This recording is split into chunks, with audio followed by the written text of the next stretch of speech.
let's get back to our ultimate record, mix, and master template, which accommodates any of these. That's how I work, and I do anything within my template, which I'm showing to you right now. Like I said, you can mix, record, and master in the same template. So let's get it a little bit more complicated.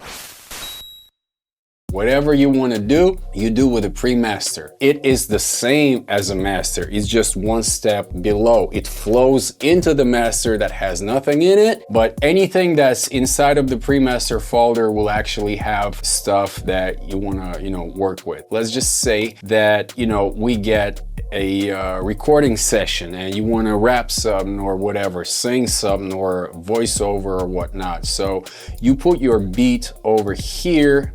Let's just say that the signal generator is our beat. We'll mute the beat all so that we don't hear it. So we'll put it there.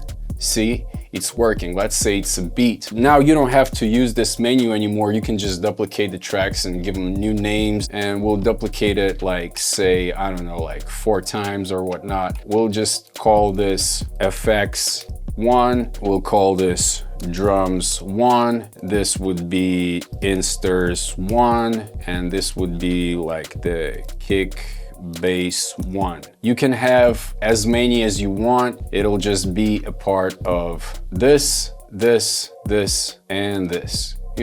If you get a beat with 1 track, you do it like with a beat full. If you have split tracks, you kind of like put them into folders, and then don't forget to, send this to an FX, send this to drums, send this to instruments, and send this to a kick bass. This could be actually called kick, and then you can duplicate it, and this could be called bass, and then if that's what it is, then that's what it is, you know what I mean? If you don't want to hear it, just click mute. This could be deactivated if you want. You can do it like right click and make active or make inactive. All right, so the instruments could be like, say, I don't know, like piano. Let's just like randomize stuff.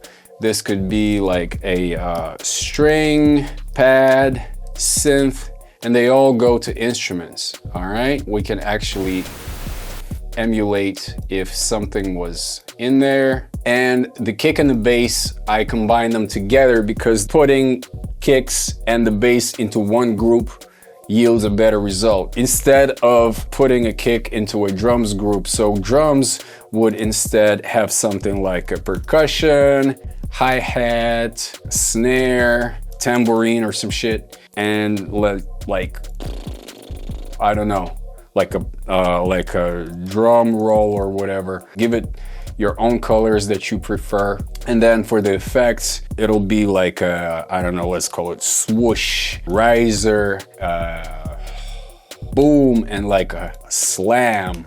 All right, and we'll imitate, activity in there. So right now we have all of these guys, they kind of like follow into the beat all. Okay, so if you get to work with different components of the effects, that's how you combine them. Same goes for drums, for the instruments, and for the kick bass. You can also create or duplicate this group to give it like instruments B type.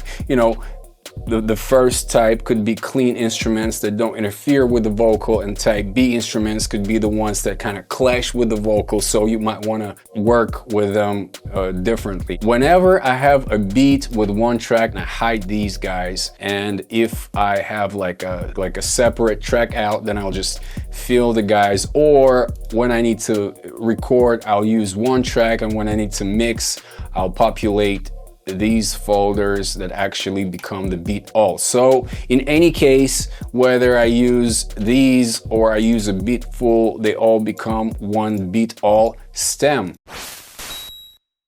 Let's stop here with the beat all. Let's go into the VOCALL. Let's make things a little bit more complex. For instance, you have a main 1 and a main 2, and then, you know, let's duplicate 4 times. We'll call this like a double.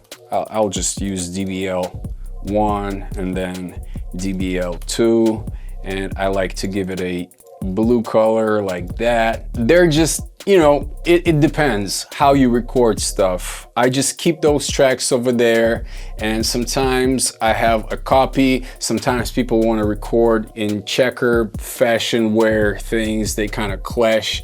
You know, one vocal sits on top of the other, so I can't record them into one continuous track. I have to divide, otherwise they kind of like cut one another. You know, it doesn't work the other way, so I have to have 2 tracks at least. And so if people want to have one vocal that is going like that, and then they want to have a double, then I'll just have a double in the same fashion. And so these guys, they're gonna be like my, you know, like my main L and main R, and I like to give them green color and put them on top here. So the main L, as you guessed it, will be hard left. This one will be hard right. They're like the left and the right for the chorus, for instance.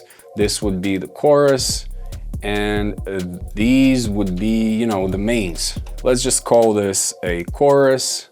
There's a marker right there. Let me make it black so that you can see it better.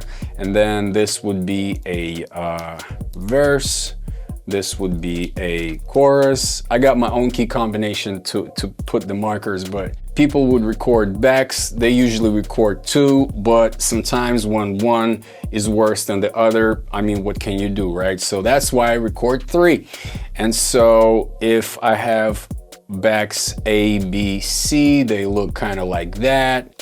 By the way, yeah, so if somebody wants to record, you know, verse backs over here, like that, then, you know, you also can't put them on a chorus. So that's why we make a duplicate of 3 of these, and I give it a little bit of a darker color.